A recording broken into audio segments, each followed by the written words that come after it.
Right, so in today's video we're going to take a closer look at the newly released feature which came along with that summer update on the X5, and it's called INSTAFRAME. Now when you're filming with the X5 on the INSTAFRAME mode, you'll have two options. You've got the perspective composition. That means you'll be able to film out the front lens, the back lens, or straight up, straight down, or in custom mode. And then the opposite side of the screen there, we've got selfie view mode.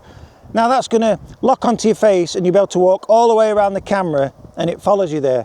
So stay tuned, because later on in the video we're going to be really testing out the features there. So both the perspective compensation and the selfie view are both going to chuck out a 1080 HD 30 frames per second file, and then it's also going to chuck out a 360 file at either 5.7K 30 frames or the 5.7K plus 30 frames per second. Now let's take a closer look at that INSTAFRAME on the X5 and go through its interface to see what options we've got there, and then later on in the video we'll do some in-depth testing with it. Here we go. Right, so now let's find the INSTAFRAME on the X5 camera. So the bottom left icon, if you just highlight that, scroll across twice, and there you'll see INSTAFRAME. Now always ensure that you've got the 360 camera highlighted, because if you go in single lens mode, INSTAFRAME won't appear. And then if you tap INSTAFRAME again, it'll send you straight into the options. Okay, so now you can see a few tabs at the bottom there, and the first one highlighted is the perspective compensation. So this is going to view your camera angle to where you select it. So let's just have a look at this. So we'll just highlight the rear view there, and you can see it says perspective compensation. And you've got a few options. We've got the rear view, so this is the camera which is straight in front. And then we've got the front view, which is facing towards me for selfie shots. And then we move over to the top view. Now this is using both lenses as well as the stitch line there. As you can see, that's filming straight above me. And then the very opposite of that, it's using the same dual lenses but looking straight down where the selfie pole will usually be. So you can see it's filming straight below the bottom view there. And then finally, we've got custom view. Now this is quite nice because you can frame yourself anywhere in the shot. Let's just say you want to be down in the rule of thirds down here. And then when you hit record, the camera's going to keep you in the rule of thirds or wherever you select yourself on the frame. And when you move that camera around, it's going to keep a fixed position on you. And now when I move around, you'll see that the X5 is keeping me in the rule of thirds there.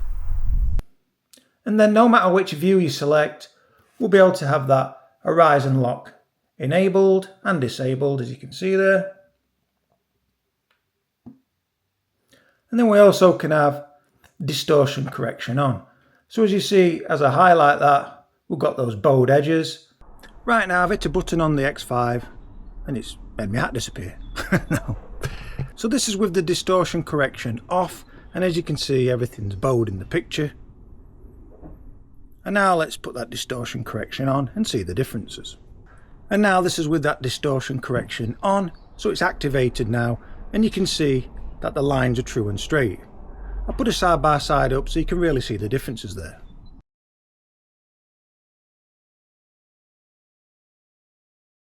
And then while we're still in the perspective compensation mode, we can barrel roll the footage as you're seeing right now. Or we can make that spin round 360 degrees as you're also seeing right now. And they're straight out of camera, so there's no editing involved whatsoever here. And then you can also toggle through your field of views at the bottom there. So we've got mega view, linear, and then narrow view.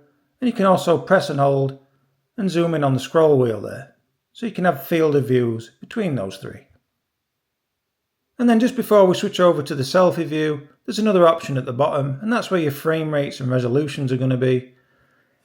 Now the flat video file which comes out as well as the 360 resolution version, that can only be in 1080, but the aspect ratio can be changed to 16.9 or 9:16 if you want to do any social media posts. And then on the 360 camera, we've only got the 5.7K and the 5.7K plus. We can get to 24 frames right through to 30 on both of those. So that's everything covered on the perspective compensation tab. Now just opposite to that, we've got the selfie view. And now straight away it locks onto me, and if I move around there, it keeps my face in frame and follows me around, which is really, really responsive. And as you can see, it's just tracking me nicely as I'm sat down here. So that's going to be great for vlogging if you're sat at a table and you're just getting up and walking around. But as you know on this channel, I like to put everything thoroughly through its paces. So let's get back outside and try walking all the way around the X5 camera to see if it can track me as I walk through those stitch lines. Here we go.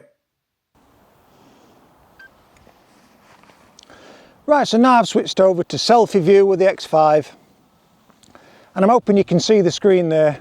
It's not too blown out with the sun. And I'm moving left to right here, and you can see it's doing a really good job of tracking my face. So if I just move right to the edge of the stitch line, can we see it still tracking my face? Because if it is, that's really good. And I'm pleased with that. So I've just gone stitch line to stitch line. I'll come close to the camera. Yeah, it does a really good job of following your face. Now let me walk all the way around the stitch line to the other side, and this is where I won't be able to see if it's still tracking me. Now I can't see because I'm not seeing the X5 screen. Is it still tracking my face? Or am I wasting my time just swaying backwards and forward in front of this camera? I should hope it's picked me back up as I walk through the stitch line. If it has, I'm really pleased with that. Again, I've walked to the side of the stitch line, and now I'm walking around to the other side of the stitch line. Is it doing a good job of picking me up there? Now let me walk right close and peer over the top. That'll be interesting if it's picking me up there, because now I'm hovering over the top stitch line.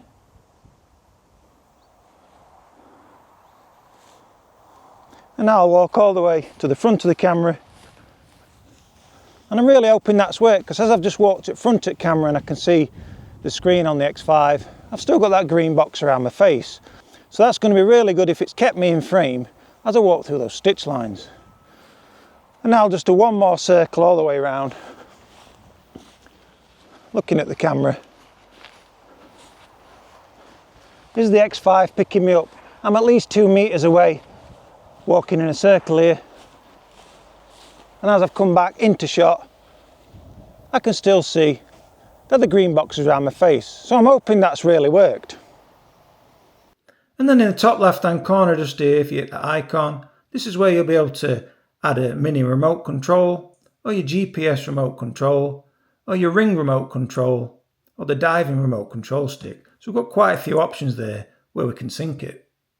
So whether you're filming with the perspective compensation or the selfie view which follows you around there, they're both going to give you a 1080 HD 30 frames per second file, but they'll also automatically give you a 5.7K or a 5.7K plus 30 frames per second file, also depending on which one you want there. So I'm really hoping in today's video that I've simplified the INSTAFRAME option with the X5, as we know how to find it, go through the options, and we've really put it through its paces today. So as always, do stay tuned to the channel, as there's going to be plenty more videos on the horizon, especially with testing out this X5 along with all its other accessories. But for now, thanks for watching, be sure to hit that like and subscribe button, and bye for now.